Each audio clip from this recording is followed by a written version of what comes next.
I have a question for you guys. Has someone ever asked you, hey, I'm planning an event with everyone and we're going to date, time, and location. Wanna come? And then you either say, I don't really want to go, but sure, why not? Or, no thanks, I can't make it. Sorry. And how come no matter which one you say leads to disappointment?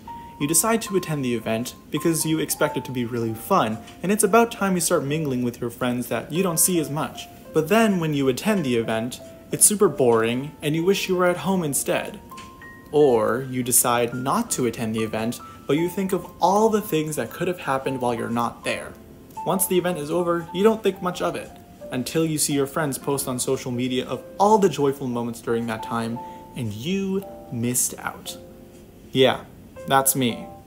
We as a society believe that happiness cannot be achieved alone, because humans are social creatures in need to talk to people and be open with each other. If only it was that easy. I've always found happiness at home, especially alone. I've made peace with myself and found so many things about myself that have kept me entertained. But the amount of times my parents keep encouraging me to go out, because I can't stay at home most of the time, they told me the saying, no man is an island, even though I am basically isolating myself from everyone because human interaction drains me. Am I like the opposite of every teenager? I feel like every teenager loves going out with friends and attending parties, while I'm over here lying in bed contemplating every life choice that led me to this day. But I don't even like going out very much unless it's special or for necessity. I've always felt comfortable alone, drawing, watching TV, eating snacks, and sleeping. And then I look at what everyone else is doing, and they're going out, hanging out with friends, visiting places, and traveling.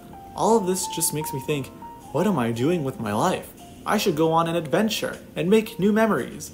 But not because I really want to, but because everyone else is doing it, and I want to make my own life feel more interesting than it actually is. This is known as FOMO, short for the fear of missing out.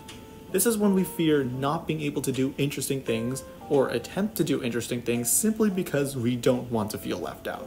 This is something that I've struggled with a lot. I'm not a very social person, and I still have yet to overcome my anxiety of socializing and attempting to speak up. And that's why I've had difficulties feeling comfortable with being around other people and trying to make myself feel more present in the space. But that's not something I could do. I feel like I resort to being a background character in this situation because I hardly bring anything up in the conversation. So, what's the point of me being there if I'm not going to do anything? Because I worry that I won't be able to experience any funny moments in other people's lives. But why does that matter to me?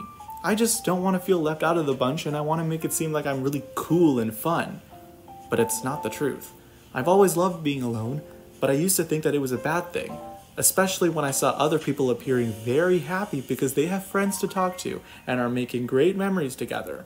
I've correlated the idea of happiness with having friends, so I put this belief in myself thinking, if I get friends, I'll be the best version of myself. So, I surrounded myself around a bunch of people. Did it make me the best version of myself? Nah, it just made me anxious. How exactly does FOMO emerge? We should not care this much about other people's lives and think about our own life circumstances that we can control. But we do care. We care so much that it's a problem. Out of all the things that make humans happy, and there's a lot of things, only a portion of that is what's considered where true happiness and entertainment come from. Think about it for a second. If you were to ask hundreds of people, what are the first few things that come to mind that make you the most happy? Most people would probably say spending time with friends and family, dates, amusement parks, parties, concerts, and traveling. I know there will probably be some people that'll say stuff like watching TV alone, reading a book, or walking in a park. If that's you, then we need more people like you. But anyway, back to the previous example. Notice how all of these involve spending time out of the house and being with people. We connect that this idea around happiness is achieved through these kinds of activities. We need that validation in order to be considered an interesting person. Otherwise, we're not very interesting. It's pretty normal for people to say something like, wow, you went to Japan? You're so lucky. I'm so envious. I wish I could travel to Japan and see their culture. But you never hear something like, wow, you got to stay at home and watch TV all day? You're so lucky. I'm so envious. I wish I could spend hours scrolling through my feed and watching videos. Because we've developed the idea that building a fun and interesting life is created through social events and parties, We fear that we won't be able to achieve that satisfaction unless we do the same thing, even if it doesn't make us happier. Plus, social media has also been a factor of this. It hurts me to see all of my high school buddies going out, traveling, and having fun. I get sad over the fact that I'm not getting the chance to go out with them, and feeling very excluded.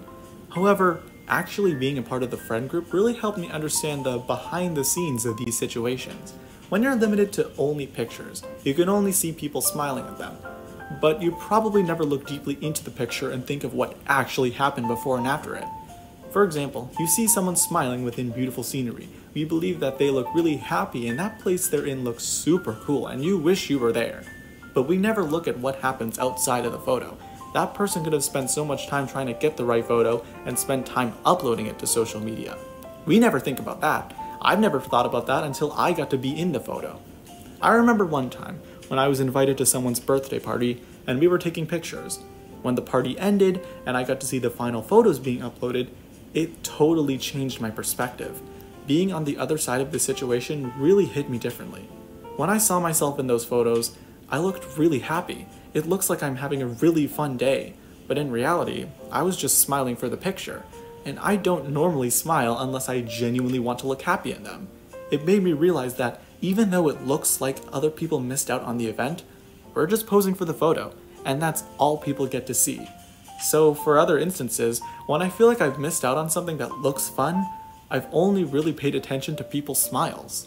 Overall, the fear of missing out involves the lack of social life and wanting to experience the types of things that other people have. We want to achieve those things and be able to feel socially accepted. Otherwise, we may feel left out. Don't let FOMO get in the way and control what you want to do. A prime example of myself that I can think of was when my friend group was planning a hangout over the summer, but I wasn't at all interested in going initially. Yet, I decided to join at the last minute because I was worried that they were going to do fun things and I wouldn't be able to be there. So I decided to go, and it was super boring. We hardly did anything. So yeah, I did regret going. I wouldn't have gone anyway, but FOMO decided to crash in and make me. This is exactly what FOMO does to people, making people do things that they're not even interested in doing. And so, what if people post awesome looking photos on social media and it feels like you've missed out? Think about all the other times that you were in those photos. You look like you're having a great time, but all you're doing is smiling. Don't let the joy affect what looks fun. And besides, if you were one of the few people who thought of watching TV alone, reading a book, or walking in a park when you think of happiness, let's do that instead!